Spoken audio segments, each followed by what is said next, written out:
She won the Prix de l'Arc de Triomphe just after World War II by about 6 lengths. She was by a son of Tourbillon out of a Tourbillon mare, so she was 2 by 2.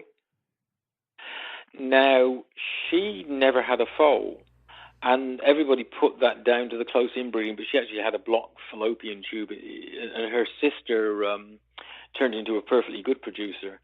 But, you can have a great horse inbred as closely as that, or you can go to Secretariat, who I think was a complete outcross of 5 generations. He was, yeah. Yeah, so, you can have either extreme can produce a good horse. I think very close inbreeding, by and large, does have risks. I mean, if you inbred closely, I mean, in nature, you'll often tend to inbreed closely, obviously in a herd situation. Mm-hmm. But nature will cull those that aren't fit. So in that extent, close inbreeding will expose the negatives and eliminate them if you cull ferociously. But you can't you can't within a total breed. You may do it in a herd situation, but in a total breed, if you just continually close inbreed, you bottleneck, obviously, genetically. Mm-hmm. And you leave the breed very exposed to risk because it doesn't have sufficient genetic variety, and you get what's called a depression effect, right? Which one of the first signs will be lowered fertility and things like that. Outcrossing, I think, is generally somebody called it the great cover-up. And outcrossing, if you have inbred stock, there was a phase in the late 60s and early 70s where there was a lot of, I guess there was more mobility of bloodlines and things like that than there had been in earlier times. And a writer called Peter Willett called it the great international outcross. And I think that's great for a generation, perhaps. You introduce new blood into a stagnant gene pool. And certainly in England, the old-fashioned classic type benefited from some American speed. Sir Ivan, Nijinsky, Roberto, that era, the English classic horse couldn't compete, by and large, with the American horses because the American horses just have that much more speed. But then you get, in the next generation, you get a Sadler's Wells, who's by Northern Dancer, an American stallion, but who was suited to Europe and then prevailed in Europe. And it tends to be then, after that, it tends to be the domestic offspring of those lines, the ones that flourish. But going back to inbreeding and outcrossing, I think, by and large, again, you can do them as experiments. You can do them within a context. If you've got 40 mares or something like that in a broodmare band, and particularly the lower class ones, I will take a risk and inbreed closely sometimes to see if I can upgrade. By and large, though, I think you're better to inbreed and line breed to multiple ancestors in about the 4th, 5th, 6th generation. I think outcrossing just dissipates the genes you're trying to get. And I think one of the strengths of somebody like the Aga Khan, if you look at his stud book, you'll see his family's jumped back to prominence after 2 or 3 quiet generations. But he's kept breeding them back the same way. And so often, too, it's what's worked with that mitochondrial DNA. He keeps putting that back in. And it's almost like, even though it's not firing, it's retaining that critical mass and the potential. Whereas if you just keep outcrossing, you don't know what you've got there. And you kind of see those pedigrees with countries that have got nascent breeding programs, and they're importing from everywhere. And it isn't until they establish their own domestic lines and get a dominant stallion they start making progress.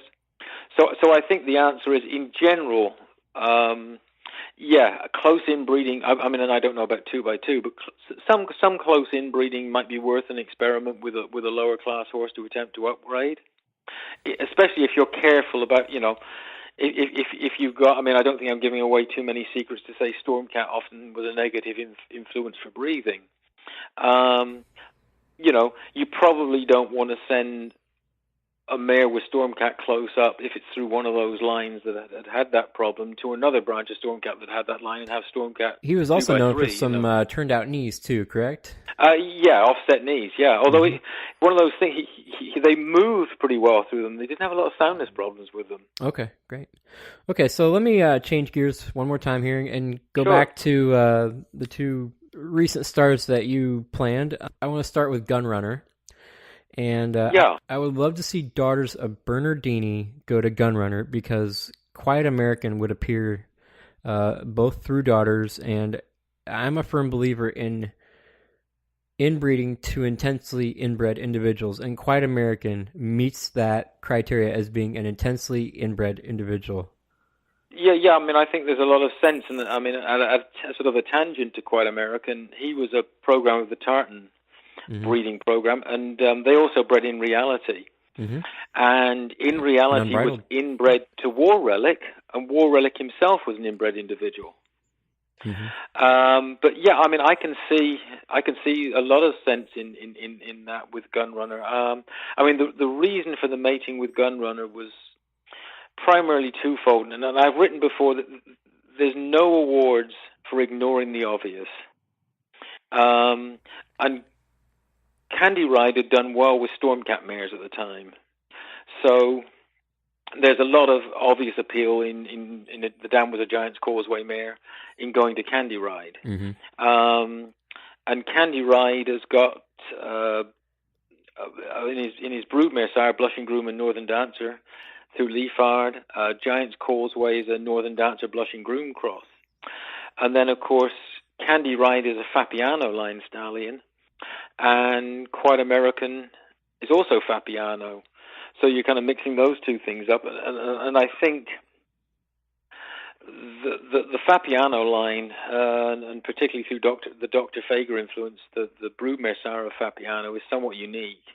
And so in breeding to that, if you've got a somewhat unique haplotype, in breeding back to that haplotype makes a lot of sense. And it won't shock me at all to see Gunrunner do very well with Quiet American inbreeding, to see him do well with inbreeding to Unbridled too. Say Tappet. Tappet's bred rather like Bernardini. You know, I think it may be towards the end of our lifetimes, or mine anyway, but we'll see Tappet and Bernardini come together in pedigrees. And I've also seen some similarity between Tappet and Bodemeister as well.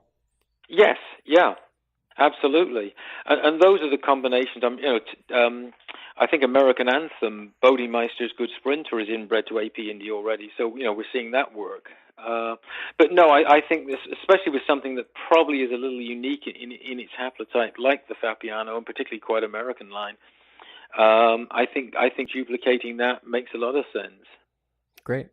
Okay, let's switch over to Arrogate, and my thought is I would like to maybe see some more 49er, some Caro, those strong influences that tend to be very prepotent ancestors. Yeah, and I mean with Arrogate, I mean the reason for Arrogate's breeding was it was actually interesting that his dam never won a major stake. She was active mostly at Zia Park and Lone Star, but she won a stake by 12 lengths and ran a 99 buyer. So she had kind of graded stakes ability, and Arrogate was her first mating.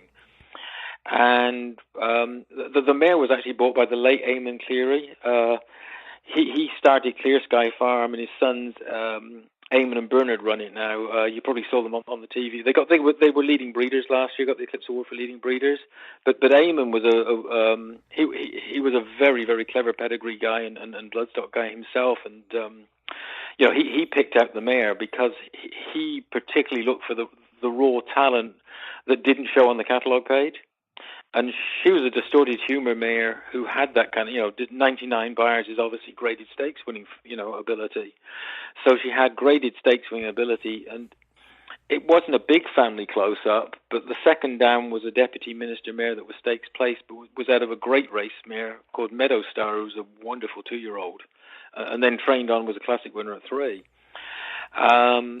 But distorted humor had already started showing promise with Unbridled. An Unbridled Song. You've got McLean's music was bred the other way around. So you're starting to see some the other way around, and then the mare herself, Bubbler, was half sister to a stakes winner by Unbridled, and then Unbridled did very well with Deputy Minister, and the next dam is Meadow Lake, and Unbridled did well with Meadow Lake and His Sire Hold Your Peace. So there's a huge, it's shouting at you, you know, all these affinities for Unbridled. And then the next dam is by In Reality, that loves going back to that kind of thing. And you had In Reality over Native Dancer back there, and with Unbridled you got Native Dancer line over In Reality. So that was how the mating was done. And Arrogate, yeah, he's an interesting, but I think to breed back to some things in the pedigree and the center of that pedigree make a lot of sense. You know, 49 would be one of those things. I think to breed to get the Danzig, to get Danzig and Mr. Prospector would work well, because that's the cross that produced Distorted Humor. Yeah, I would like to see also some Tappet, mainly because of his dams inbreeding too In Reality. Yeah, I mean, that was one of the things we suggested. I'd like to see some Nijinsky back there as well as in that mating. Yes, and you've got the Sister to relaunch in there too. Mm-hmm. So I think, yeah, both of those, Tappet and Bernardini, both had appeal, I think. One of the other patterns I've noticed is that, you know, Unbridled Song. Okay, so with Unbridled, you have 3 lines of La Troyenne, and bred to a mare who has no La Troyenne, but, you know, strong in Domino. And then again, in Bubbler, you have Distorted Humor, who has no La Troyenne, bred to a Deputy Minister mare who does have La Troyenne. And I saw the same thing with Midshipman, and then again with one of Midshipman's progeny who won the West Virginia Breeders' Classic out here, named Slip the Cable. And I was wanting to know your thoughts on that type of mixing that seems to, yes, they're a far reach, I realize, but I mean, I think the thing is, you know, it may well be that those accumulations of some of those strains have an influence, but it's really hard to work with that. In as much as you don't know what's come through from that far back in the pedigree, and to be honest, those pedigrees too are not totally reliable. I mean, for instance, Domino is not from the female line that shows in the stud book. Domino is from a different female haplotype, so Domino's distaff line isn't right. So, you know, and then there's some similar things in the pedigree of La Troyenne. We know that Ben Dor wasn't Ben Dor. That I don't know if you know. At the time Ben Dor won the Derby, it was rumored he was a horse called Tadcaster. Well, it turns out from DNA that Ben Dor really was Tadcaster. That's now been established because the purported Ben Dor skeleton was in the National Museum, I think. And then St. Simon, who's a major part of that pedigree, he is not from the male line that is purported. So he is a different Y chromosome too. So the pedigrees are back there can be very different too. So it's hard to base too much on. I think they're interesting. I mean, I think it's important to know about that. It's a little like the Bob Marley song. If you know your history, you'll know where you're coming from. But it's very hard to work with that because you can have multiple lines of Domino or multiple lines of La Troyenne, but they can be through such different haplotypes and through such different individuals in current times. You know, there's even, you know, cases where even brothers will work and perform differently. I mean, there was things where affinities with Graustark didn't have quite the same affinity with His Majesty, the brother. So it's hard to use that. Let me stop you on Graustark, because I've heard a rumor that he was not in fact by Rabot, but by swaps. Have you been able to confirm? Yeah, I mean, I know where the rumor came from. I don't think there's any evidence. I mean, it's based only, I think, on on Pedigree. An appearance. I don't believe it's based on anything solid. As far as I know, I'm aware of the rumor. Okay.